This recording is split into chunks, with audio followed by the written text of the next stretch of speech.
Good afternoon, everyone. Can you see over the podium? I can see over the podium, yes, Jess. Yes, so we've done this kind of presentation in the past talking about the assessment tools, so I'm going to change it up a little bit today. And instead of sharing you the pages, somewhat like Sally already and Erin already showed with the on-site tool, I'm going to talk a little bit more about what we see out there, some of the reasons why we do these assessments. So the assessments are more than just testing. I can't even tell you how many years we went without having testing available, but quite a few. It was always a request. It is nice to have the testing now, but I still think having the assessment tool prior to having testing is a great benefit because it taught all of us that have done it for a while the importance of being able to instruct people as to some of the reasons they have the issues they have and to be able to better direct them to solutions. So with that, I'm going to move forward just a little bit. I think tomorrow we have someone here from National Office that's going to talk about RCAP. Owen's going to talk about RCAP, so I'm just going to briefly say that, RCAP was started to work with small communities on water and wastewater, but in 2015, we had the opportunity to move into the private well community and start helping those with their water issues, and now we're hearing that we're doing wastewater also. So we are an organization that is national. We are based in 6 regions of the United States. And within each of the regions, we have people that work with private well. And since we try and build a program of partnerships and stakeholders that will work with us and collaborate with us, the better together, as Dave kept putting out there, I want to introduce all of our folks so that you can recognize them, have conversations with them the rest of this conference. So with that, I'm going to start with anyone from the RCAP Solutions region, if you will stand, please, so that people can recognize. Okay, we have 2 people, one on either end of the room here. They will gladly talk with you and tell you more about the program in their region and how they go about finding people and building a partnership. RCAP, I think it's only Joe. Yeah, there he is. Joe's a busy man, all by himself. Communities Unlimited, I think, Brett, you're the only one here. You have others. Okay, so you can talk with Brett if you're from the Communities Unlimited region. RCAC, I think, Stephanie, you're the only one here?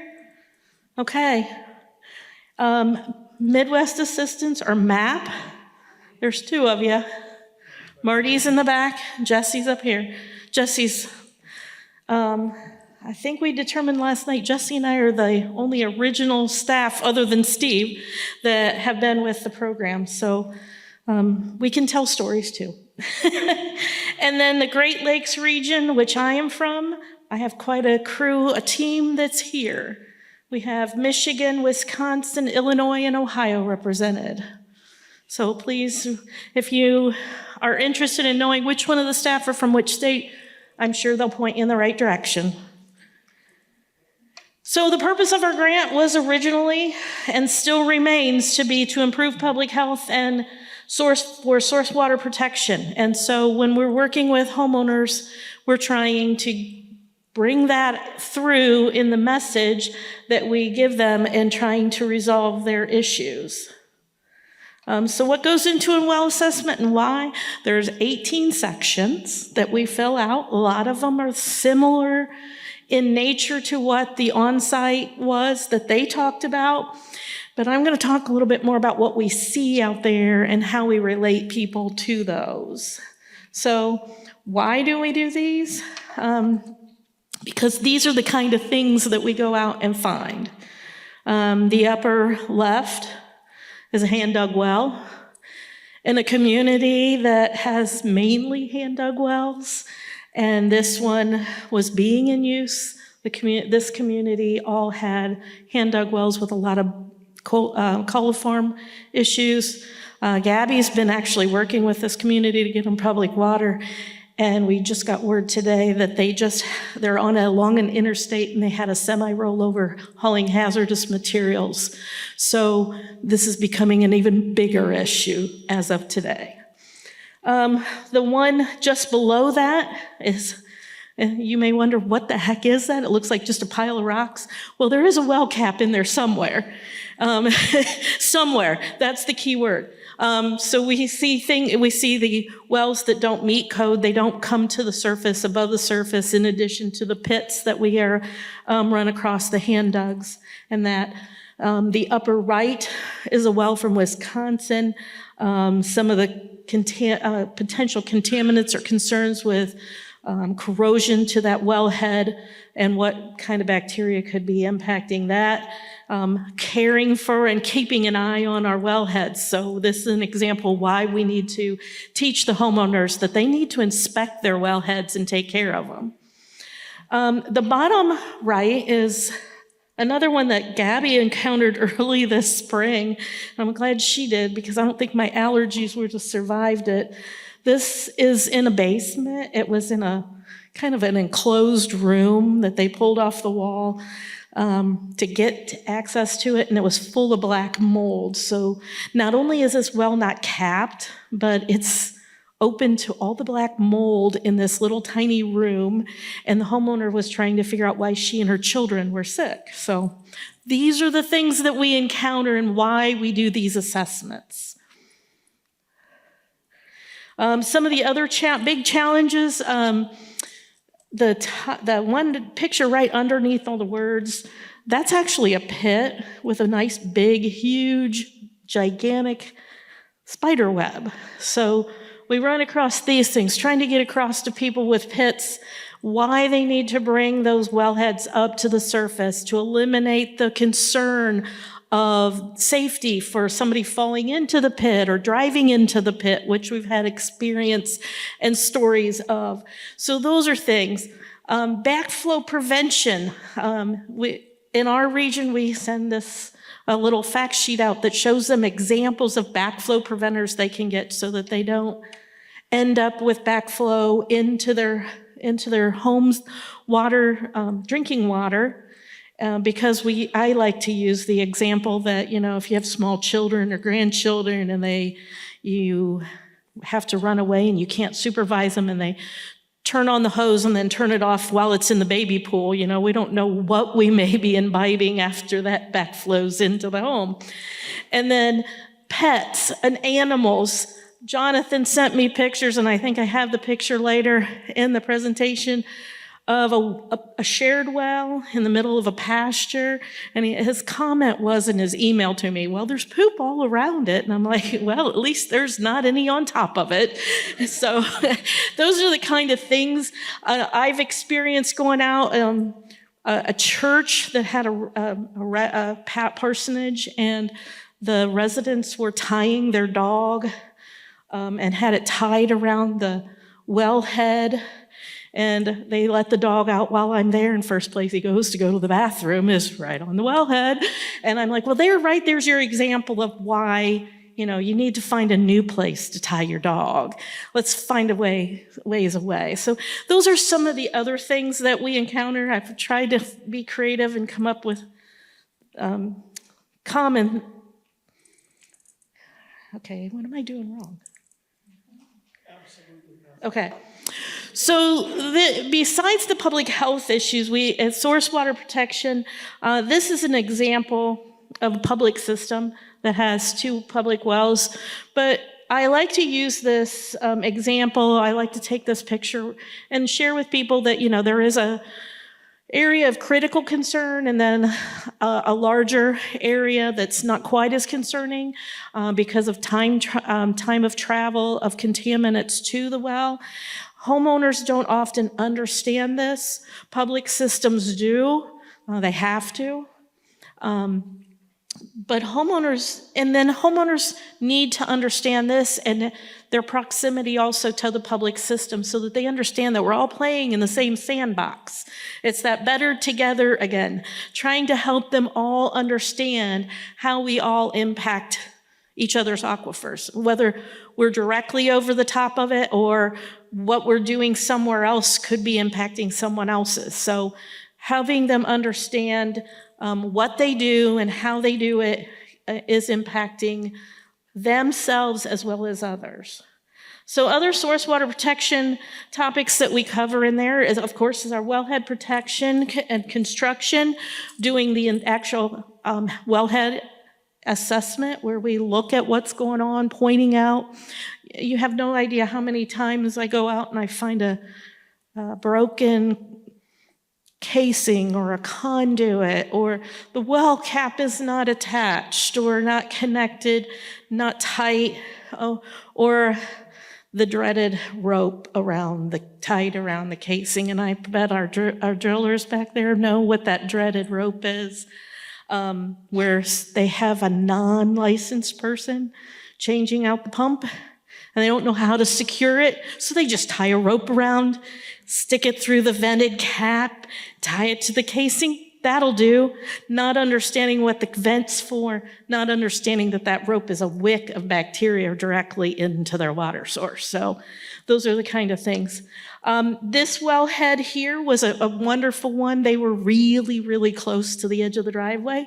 So they put out one of the bicycle flags to mark where it was so no one else would hit it because they had already done it and had to have the well driller out to repair the casing.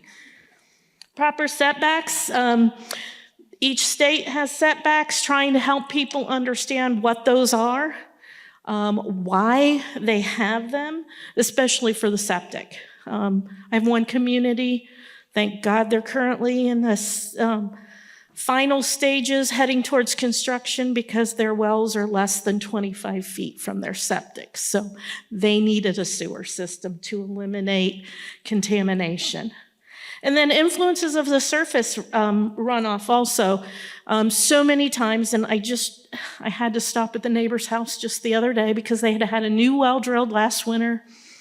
Well driller did a wonderful job, left the soil like volcanoed around the casing like they're supposed to, but they were just like every other landscaper at a new residence. They went out, flattened it all out, seeded it down, so there's no protection. So I had to tell them, hey, there is a reason they did that. And so now they're going around to all the other neighbors because there's been an inflow of a lot of new wells in our neighborhood, and why I don't quite know, but I'm hoping it doesn't happen to me. So they're at least helping spread the word now. So that's a good thing. I have some pictures of some of this, if I can get them. Okay, so the pictures on the left, the one clear to the left, I'm not sure what they were doing there, but they kind of have wire wrapped around, I think, to hold the cap on. I don't know, it wasn't my well assessment. I took it from one of our team. And so they've dealt with that. The one at the top, the tall weeds, trying to get people to understand that airflow is important for those wet vented caps so that it can allow the release of those gases. And it also reduces the potential for insects that can block off that vent as well. Spiders especially love to build their cobwebs, and then the leaves and grass and everything else accumulates there. And then the bottom one is a resident that this was one kind of like Sally dealt with, that really didn't like my answer. He thought he could do his own work, and I was trying to explain that if you would have just hired a professional, that would have been done in just a matter of hours to replace the line to the house, get the conduit all reset, and had it recapped. But he can do it himself, and this had taken him already 2 months. So, and he was calling on a regular basis. But so those are all ones that you don't want to do. But the one on the right, on your right, is an example of a good wellhead. This was not expected when I showed up to this property. I thought it was going to be like all his other neighbors, but this one was vented. It was set back from the stream that it was near. It actually has tapering soil around it, even though pictures never show that very well. I wish they showed it better. The only thing is he had trouble getting grass to grow around it, so he was trying to protect it as best he could. Setbacks are always, this is on the one on the right is Jonathan's pasture. This is actually a shared well even. Conduit was broken. Was well cap even attached? It was, okay. I couldn't remember that tidbit. But the item coming up to the left of the wellhead is actually a turn-off valve so that they can turn off the water and deal with it as they need to. But they didn't want to test because they didn't want the neighbor to know what was in the water. So until the neighbor gets smart and requests an assessment, I guess they're at the mercy of the well owners. Other things that we see is this was northern Indiana along an inland lake. Somewhere in the flowers there is the wellhead. It was it's one that's on a suction pump in the basement of the home, but it's right there by the lake. So they were dealing with all kinds of issues and trying to get that, help them understand that was a challenge. And then surface and water influences, Minnesota Department of Health, I have to thank you. You had a really nice picture that I could borrow to show flooding. I'm sure we've had flooding, but we haven't been out and gotten any photos in our region, which is fine. I'd rather not have the issues like North Carolina and those have. Center picture is a failing septic system. We see a lot of failing septic systems, collapsed lids on septic tanks, those kind of things, and trying to explain that to homeowners that they need to deal with those so that they don't add to the bacterial level is challenging. And then the one on the right is a pit. That's not the one that I dealt with, but I did have a coworker directly in our home agency outside of our department came up to me and was trying to pass her water test because she wanted to become a foster parent. Couldn't pass bacteria tests. She sent me a picture similar to this, only thing the water had overtopped the wellhead. She's like, what do I do? And I'm like, well, one, you need to get rid of your pit. She's like, how do I do that? So I just wrote down instructions of call a well driller. This is what you need to explain to them, have them come out, give you a quote for this, this, and this, to ensure that she was getting what she needed. And she did exactly that. They filled in the pit, they passed their test on the first try. So those are the kind of success stories we like to hear. And we hope we get more of them, although I don't think everyone shares with us when they do have a success. Other topics that we address in the assessment are, of course, is water treatment. I did a training at the national conference for our RCAP staff on how to utilize the Water Quality Association website and the National Sanitation Foundation on how to find certified treatment for specific contaminants, and that was a big hit. I've done it for several other health departments across the region. I stole it. Yeah, Jesse stole it. He likes to steal my trainings, but turnabout is fair play, you know. So septic care and maintenance, we try and touch on that. Indiana, and Ginger's not here this year. Ginger's usually here. She used to work with Hamilton County Soil and Water, and we partnered for many years where I would do the assessment and she would do water screening, not testing. She would do screening and encourage people then to sign up for a test. Well, one of the first ones that we went out to was a little old lady. She had lost her husband, not uncommon, get a lot of widows. And she says, no, I don't know, all the way through the assessment. We get to the septic part and we said, do you know when you last pumped your septic? Oh, I know this one. And we're like, okay, well, when did you last pump it? She said last fall. Every presidential election, shit in and shit out. That sticks with you. And it's a good story to share with others so they remember to set a pumping schedule. But that was the best one.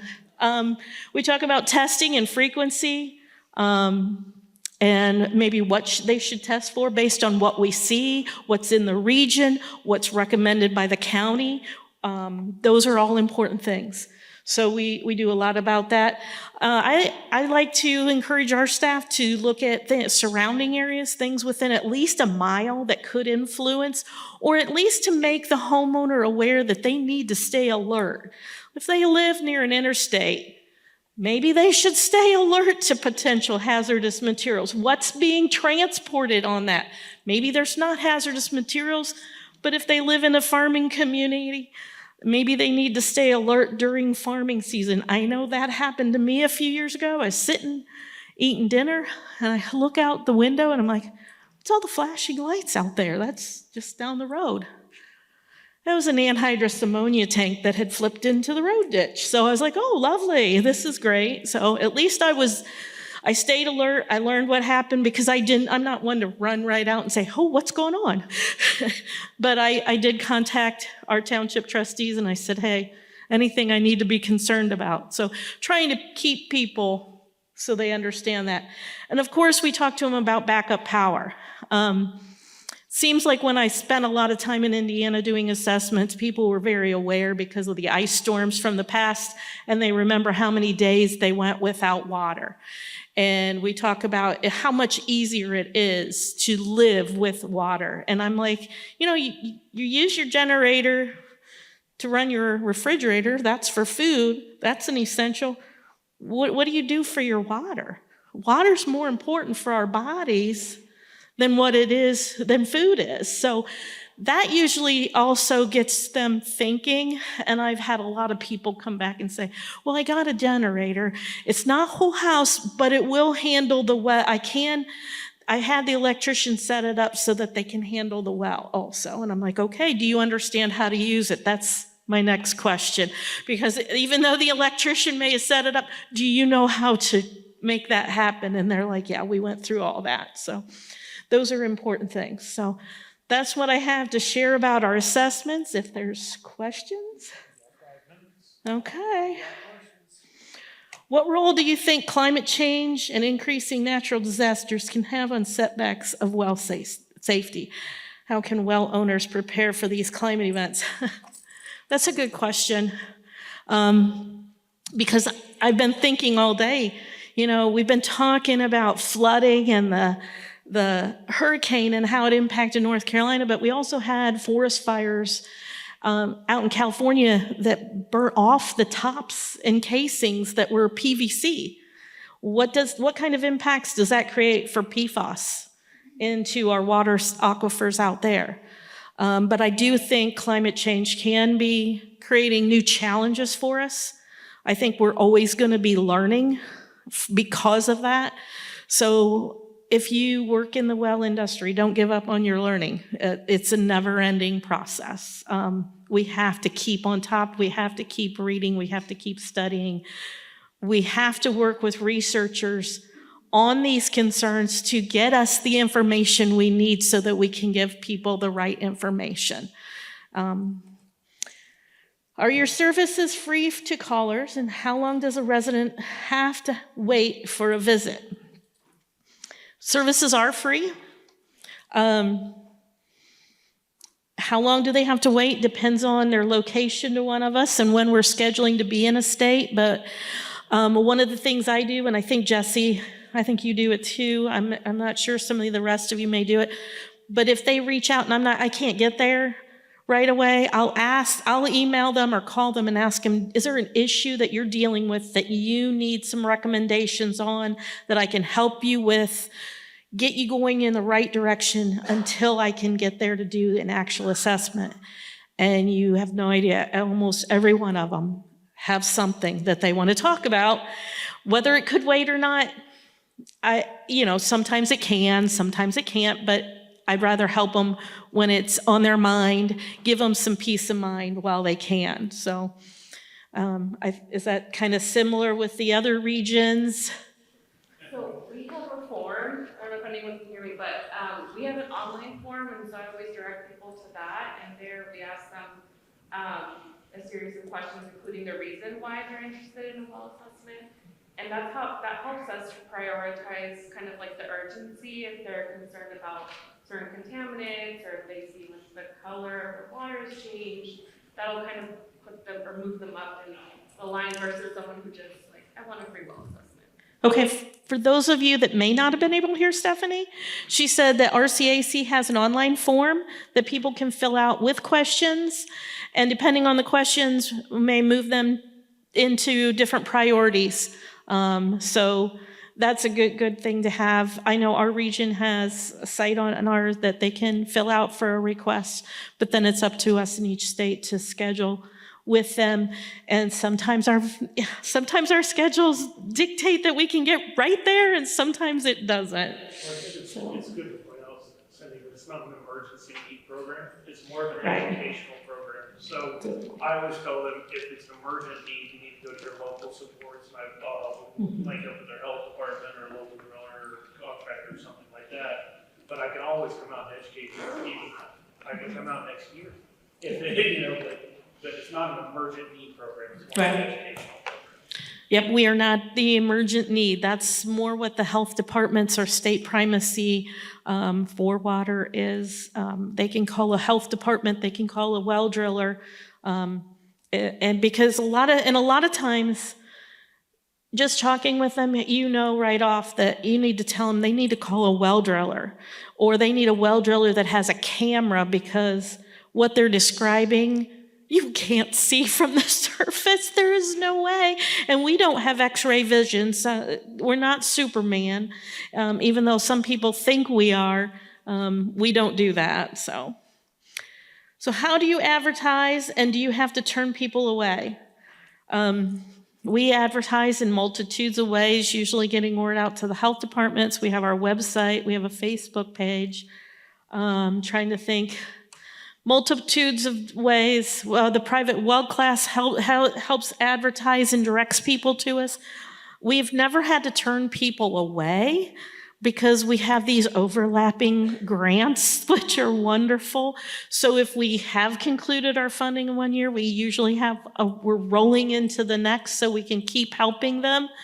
The only thing I'd have to say is when they come looking to us for funding, that is probably the biggest challenge. If our region doesn't have a funding source or not connected to a funding source, trying to direct people to the funding sources that are out there, we have to keep ourselves educated on those.